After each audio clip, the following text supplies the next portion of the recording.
सब मेरे चाहने वाले हैं, मेरा कोई नहीं। सब मेरे चाहने वाले हैं, मेरा कोई नहीं। मैं भी इस मुल्क में उर्दू की तरह रहता हूं। जय हिंद सर। कि औरंगजेब पे टिप्पणी तो सदन से बाहर और महात्मा गांधी के हत्यारों का महिमा मंडन तो सदन के अंदर। ये मुल्क साझा और बराबर की साइज की ईंटों से बना है। किसी ईंट की साइज को बड़ा दिखाने की कोशिश करेंगे, इमारत गिर जाएगी। भाषाएं सरकार के प्रोत्साहन से नहीं बढ़ती हैं, भाषाएं लोक माध्यम से बढ़ती हैं। और अगर हिंदी भाषा बढ़ी है तो लोक माध्यम से बढ़ी है। खास के बासी पन्नों में जा करके अगर हम आज की चुनौतियों में पर्दा डालने की कोशिश करेंगे, उन बासी पन्नों के नायक और खलनायक आपकी चुनौतियों में आपकी मदद नहीं करेंगे। मकतबे इश्क का दस्तूर निराला देखा, उसको छुट्टी न मिली जिसने सबक याद किया। तो ये हालात इन दिनों है कई सारी चीज़ों में। बिहार जैसा पिछड़ा राज्य भी, बिहार गुजरात के साथ एक कैटेगरी में साथ साथ शिक्षा मंत्री और रेल मंत्री सबसे डिफिकल्ट काम है इस देश में। ऑनरेबल वाइस चेयरमैन सर, माननीय, दो भूमिकाओं में खड़ा हूँ, एक संसद में स्टेक होल्डर की हैसियत से और एक विश्वविद्यालय के शिक्षक की हैसियत से।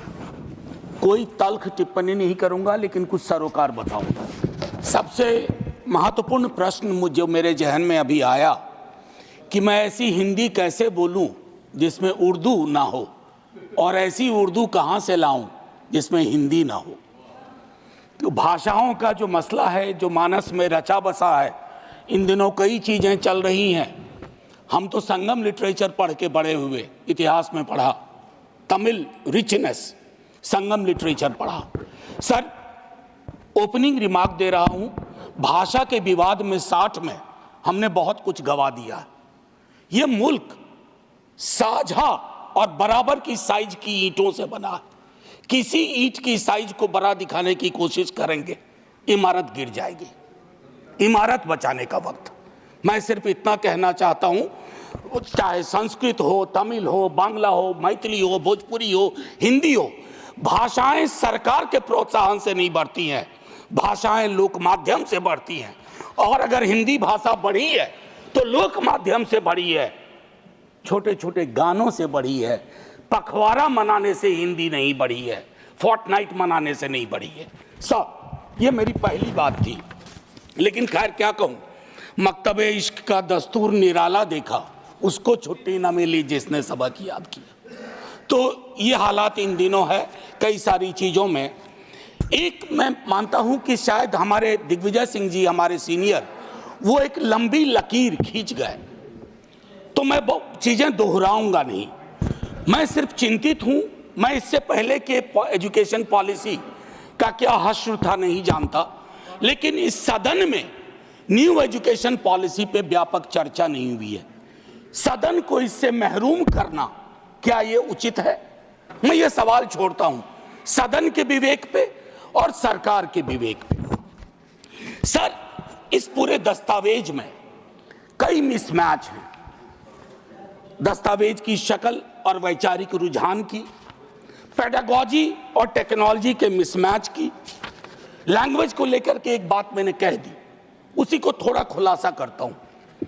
सर, मदर टंग वाली बात बहुत बेहतर है कि 5वीं क्लास तक मदर टंग में शिक्षा दी जाए, लेकिन हम बाबा साहब भीमराव अंबेडकर को याद करें।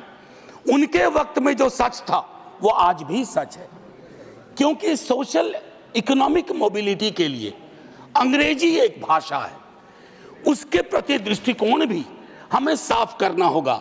भाषाएं किसी की बपौती नहीं होती हैं, भाषा लोक जीवन से उभरती है और भाषाएं लोक जीवन को समृद्ध करती हैं। अब doubling the gross enrolment ratio की बात हुई 2035 तक संभवतः इस दस्तावेज में, तो उसमें मुझको लगता है कि उस हिसाब से अगर इसको अचीव करना है तो प्रति सप्ताह 15 वर्ष तक नए विश्वविद्यालय खोलने होंगे। अब आइए सर, मैं एक महत्वपूर्ण विषय पे आता हूं, और इस विषय पे संभवतः मैं 50 बार बोल चुका हूं। सर, एक चीज होती है NFS, ये एकलव्य ढूंढने का नया तरीका हो गया। Non found suitable. मैं नहीं कह रहा, कमिटी कह रही है, committee on welfare of schedule caste and schedule tribe. उन्होंने कहा जो ये स्टीरियोटिपिकल रिस्पॉन्स आता है कि सूटेबल कैंडिडेट नहीं मिले, ये बिल्कुल गलत है सर। कमिटी ने कहा ये एक्सेप्टेबल नहीं है।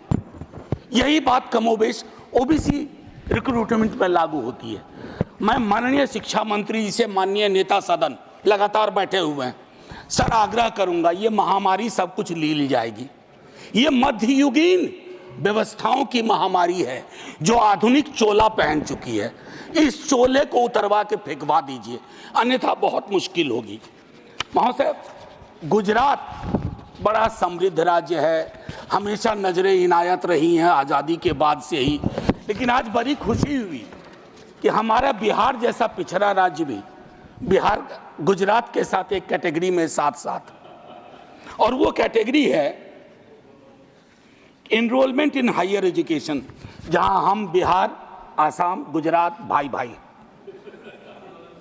बस ये एक चिंता का विषय था, मैंने कह दिया।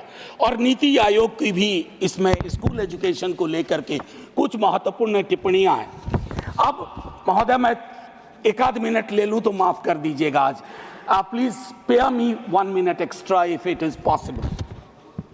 सर, प्रायोरिटीज क्लियर होनी चाहिए, कोई भी सरकार हो। आप एजुकेशन से क्या उम्मीद करते हैं? वो जो प्रीलिम सेट की बात की थी ना ऋतव्रता ने, वो हमारा एक नजीर होना चाहिए। और मुझको लगता है कि सार्वजनिक क्षेत्र के विद्यालयों, मैं एक सरकारी स्कूल का पढ़ा हुआ हूं, हिंदी मीडियम से पढ़ा 10वीं तक। 11वीं में अंग्रेजी से पहली बार राब्ता हुआ। सर मुश्किल आई, क्वींस लैंग्वेज की अपनी दिक्कतें हैं, लेकिन सर सरकारी स्कूलों के, मैं अपने ही स्कूल को आज जब वापस जाके देखता हूं, क्या बना के रख दिया हमने।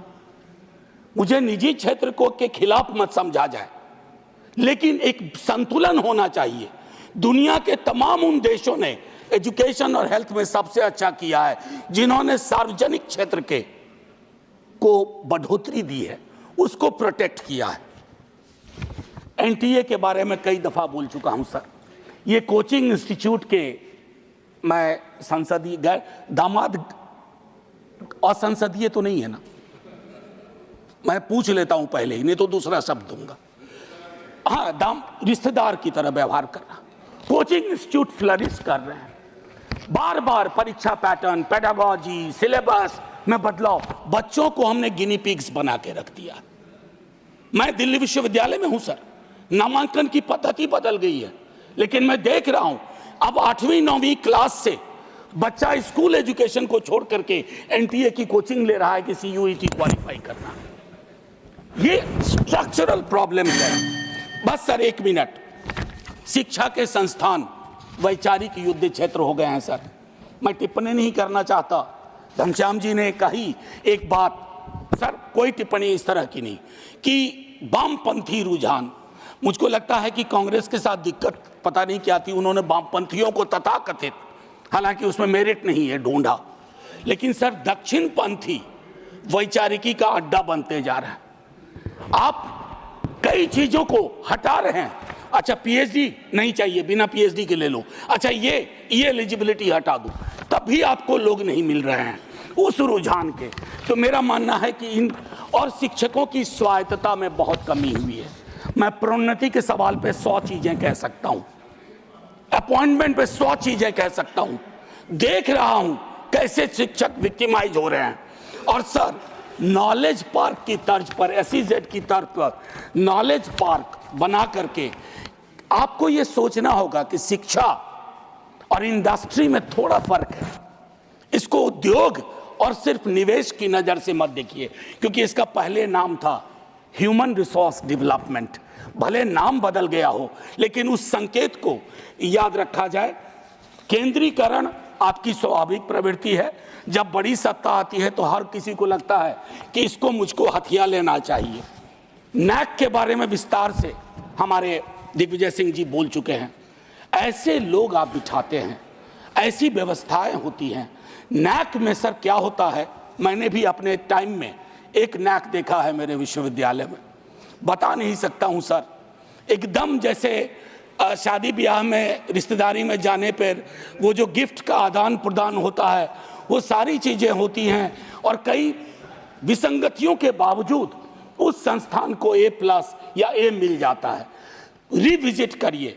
धर्मेंद्र, माननीय शिक्षा मंत्री जी से कहूँगा, शिक्षा मंत्री और रेल मंत्री सबसे डिफिकल्ट काम है इस देश में। आप एक महत्वपूर्ण पद पे हैं।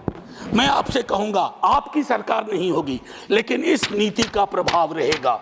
इसलिए कोशिश किया जाए हम सबको कि हम सब ऐसी व्यवस्था विकसित करें जहाँ खुले मन से बोलने के लिए कोई बंद न कर दिया जाए।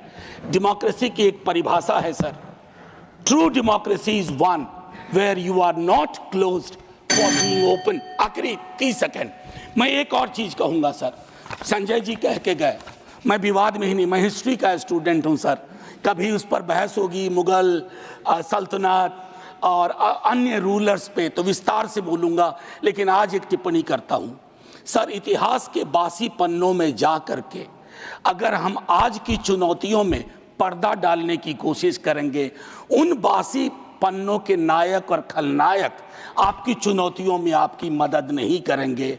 अद्भुत विसंगति है, अद्भुत विसंगति है कि औरंगजेब पे टिप्पणी तो सदन से बाहर और महात्मा गांधी के हत्यारों का महिमा मंडन तो सदन के अंदर। सर आखिरी में मैं यही कहूँगा कि सब मेरे चार सर ये उनको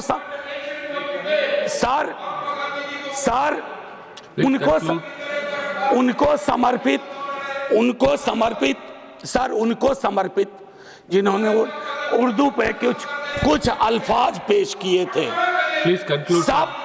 सब मेरे चाहने वाले हैं, मेरा कोई नहीं। सब मेरे चाहने वाले हैं, मेरा कोई नहीं।